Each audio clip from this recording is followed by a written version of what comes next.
Hi, I'm Eileen Troberman, and I'm going to talk to you about how to sit at the piano.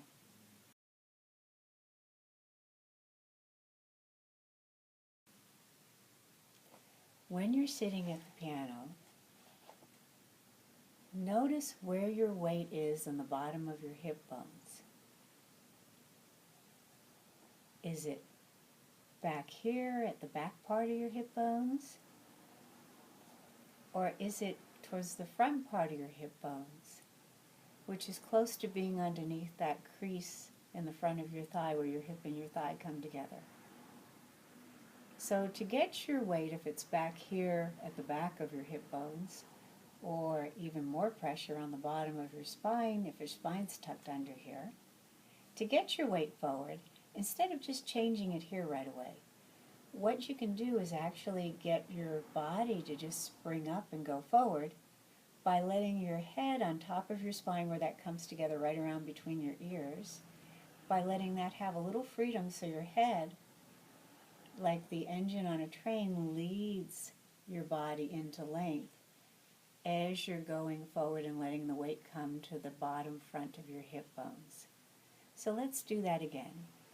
Go back to slumping a little bit, sitting back on your hip bones. Now if you play like this, you're going to lose a lot of the power that you would have in your body going along with your arms, and you're going to end up doing a lot more work in your arms, losing some articulation and freedom of movement of your fingers. So instead, we're going to change where your weight sits on your hip bones by changing the way your head leads your body. Instead of compressing into your body this way, your head at that top joint right around your ears is going to go a little bit, slightly, almost in a little bit of a nod of your nose forward. It's going to lead your body upwards in a way that your whole body follows that, and that takes you forward on the front of your hip bones. Now, this isn't something that you need to do with muscles. This is actually something that would happen if you left your body free and you just released this compression. You wouldn't actually just fall over onto the floor. That's if you relax and shut off your muscle tone. But if you actually just release pressing down, but people often don't realize they're actually tightening their muscles to press down like this. But if you release that, what would happen naturally is that your head would lead a little away from your spine would follow it, and buoyantly that would take you up from your hip bones. So to show you that on a skeleton, so you can see what I mean, I have my assistant Fred here. So with Fred, if Fred is sitting like this, balanced easily on his hip bones, that's great. But if his neck tightened so that his head pressed like the engine on the train, but it started backing up into all the other cars and pressing those cars down. We do this a lot, and we don't feel it's our neck tightening and our head pressing in our body that's causing this. We feel it in the rest of our body, but not so much up here. But it often is caused by a tightening of your neck.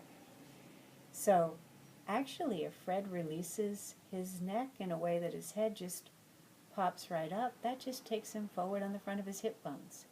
So you see here I was pressing him down. No, I don't need to pull him up. All I need to do is stop pressing him down like this. So if I stop pressing him down, his posture and movement improves instantly. And then his body is really free to go along with the movement of his hands.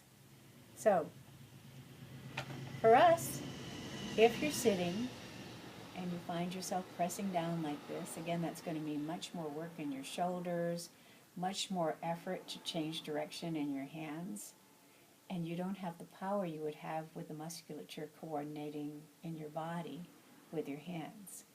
So here, we're going to just start by releasing your neck in a way that your head leads your whole body into length. So again, it's just an undoing. You're just going to think, well, maybe I'm pressing myself down here. I release that, and you let your body follow all the way from the very bottom of the hip bones.